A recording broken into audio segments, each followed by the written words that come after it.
Hey guys, how's it going? It's Fusion here for my first video on YouTube ever, and from the title of the video, I will break down all the gizmos that my racing simulator rig has for you guys. But firstly, I want to shout out TRAK RACER, MOZA, and Simufy for being excellent companies for any sim racing gear, from pedals to keyboard mounts to chassis. I will post links down in the description to their websites for all you to check out, and I'm not sponsored, by the way, just letting you guys know. But I will link all the parts if explained on the video down below in the description, and when you are down there, please make sure to hit that like button and show some love so that we can get some more videos like this. I'll be posting many things from racing simulator videos, reviews, and also other games such as Escape from Tarkov, Rocket League, Minecraft, etc. And if you want to see that type of content, please hit the sub button for the first milestone of 25 subs. Once we get there, we can start posting some more videos. Alright guys, let's get started with the review. First things first, it's the major players of the rig. So on my wheel deck, I have here a MOZA R12 direct drive wheel base. Has the 12 meters of torque for quintessential racing experience, and this is a great stepping stone for anybody that's trying to get into the world of sim racing. And through direct drive, it's a very mid-range to high-range wheelbase. So I do recommend it. It's a little on the pricier side for people that are just now beginning, but if you are trying to upgrade to a higher range direct drive wheelbase, I would highly recommend this. But paired with that is the MOZA RS V12 wheel, V2, with a diameter of 13 inches. It has 10 programmable buttons, 2 dial-in encoders for ultimate usage, and 2 programmable joysticks to navigate through the menus easier. At least that's what I use it for. But an NRG quick style release. This is ultimately the best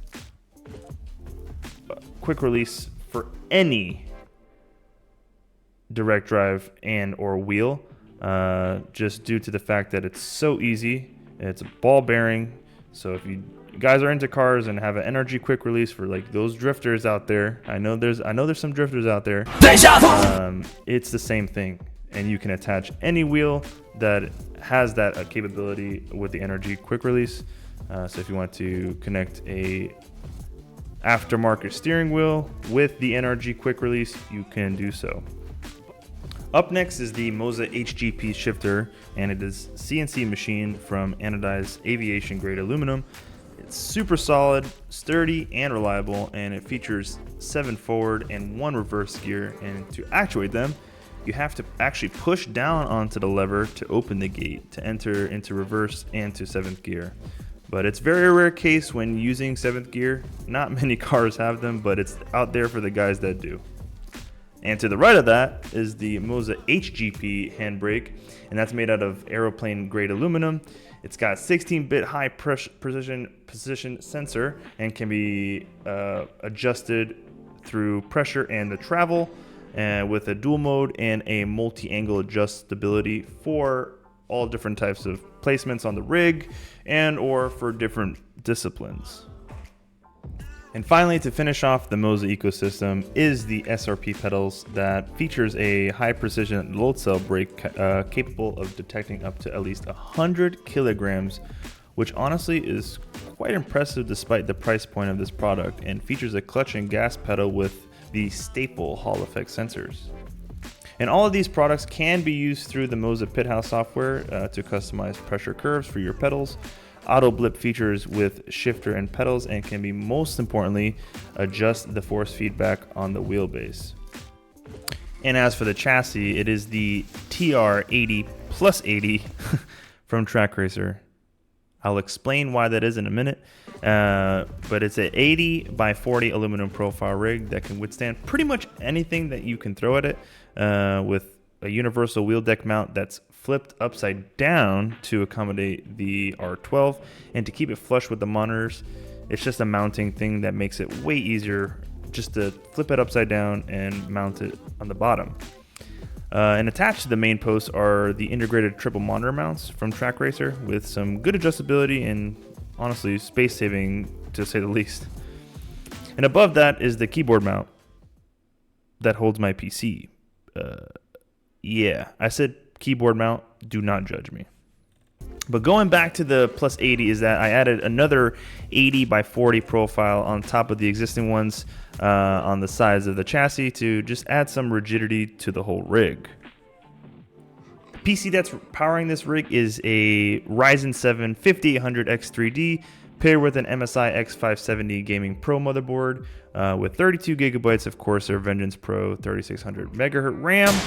And the powerhouse from the few years ago at least is the EVGA for the Win 3070 Ti and 2 terabytes of NVMe storage, all housed in the NZXT H7 Flow case. On the left side of my integrated mounts, we have a drift wheel that I got off of Etsy on a mount that actually mounts to, or actually the NRG style hub actually mounts to, and it's all done through T6 mounting holes, which is actually pretty unique, and it's a good way to showcase your wheel. The monitors that I'm using on this triple monitor mount, I'm using the Acer Nitro 32-inch 1920 by 1080p 1500R curved gaming monitor, up to refresh rates of 165, which is literally perfect for racing. And for 3 displays, you can get them for probably $160 right now each. And honestly, I don't really need any more than 1080p as of right now. Maybe I might upgrade it in the near future to 1440p. To get the effect that we have that makes it seamless and no borders, we're using the Asus bezel free kit, and it's actually a pain in the butt to put together. But once put together, it makes the monitors very seamless, and when you're in game, you really can't tell that they are there, and it creates a way better immersive experience for when you're racing. For the keyboard mount, I'm using a TREQ ONE Keyboard Mount with a double swivel, and what that does, it allows you to swivel 2 ways. So it allows you to swivel from the post and from the actual keyboard mount, so you can actually pull it to yourself when racing, which is pretty nice and pretty neat.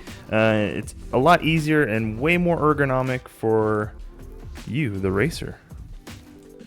On top of it is some really shitty keyboard and mouse, but I don't need anything crazy, like no DPI. It's just Bluetooth keyboard and mouse that lights up, and it does the job. So I'm not really on it unless if I'm scrolling or editing something on MOZA Pit House or stuff like that. Nothing major, really cheap. You don't need much for keyboard and mouse.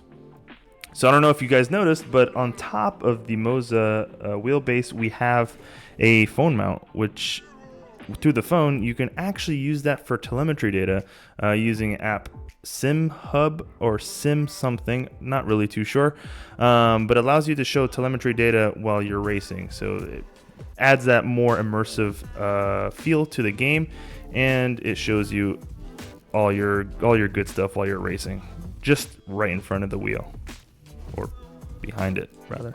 Yeah. To the right of the wheelbase, we have a button box that actually glows pink. Love the color pink. Anyway, it does have an ignition. It does have an engine start, which is really cool. And, you know, again, the whole thing here is immersion. We want to get immersed and be a real racer one day. Am I ready to be a real racer? Probably not, but it's still pretty cool to flip the switch. And then you have these programmable buttons that you can put to anything. You can map to anything. Map to ABS. You can map to turbo. You can map to DRS if you're, I guess, on Formula 1, but Formula 1 does not use button boxes. But I guess if you wanted to, you absolutely could. And below that, we have the 5-Fine Mixer, which I literally got on Amazon for $30 on sale. It's a fantastic deal for what you're getting. It will allow me to process both my output and my input to the computer, and it allows me to mix my voice, which I'm currently not using right now, but when I'm streaming and when I'm going to be making videos on the rig, I will be doing so that way.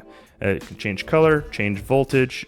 You can actually save clips from, you know, a dirty joke that your friend said, and much more. Wow. To the right, to the left, of the handbrake. We have the 5-fine microphone and a microphone arm.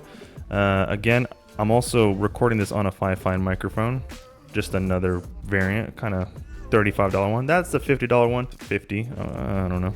But it does the job done. It's very clear. It's a condenser mic, so use XLR, and you can switch through condenser and dynamic depending on what your applications are.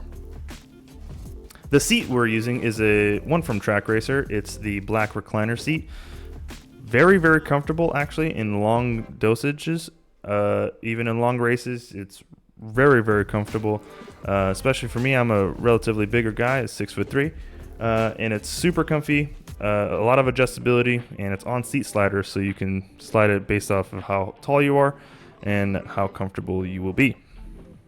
Peeking through the wheel deck is actually a wind simulator from Etsy that is used through Sim Hub, and you can configure it the way you want it to through the Arduino circuit board PCB. PCB, and it allows you to have that full immersion of the wind, even though in real racing you don't have wind. The doors are typically closed unless if you're an F1. But to cool yourself down and to feel the immersion, feel the wind, it's great. And behind the monitors on the right is the CS V1 steering wheel from MOZA. This is actually the first wheel I got. It's a pretty simplified version of the RS V2. RS V2 is a lot more premium, but still the CS also has a lot of great features, very similar features. No LEDs, unfortunately, but the V2 does have LEDs now, so please check that out on moza.com for sure if you're into that. But for me, it doesn't really matter. I typically use this for rally, just because it's like a medium to heavy wheel versus the RS V2, which is a pretty heavy wheel considering the size. And the other wheel there from Etsy is my drift wheel, which is typically lighter. So yeah, those are all the wheels I have. I don't know if you guys are getting the theme here, but TRAK RACER, we have the TRAK RACER track mat underneath the sim rig, and that actually keeps the rig balanced, and also it keeps from clutter and mess underneath it, although I really don't make mess. Stop the cap.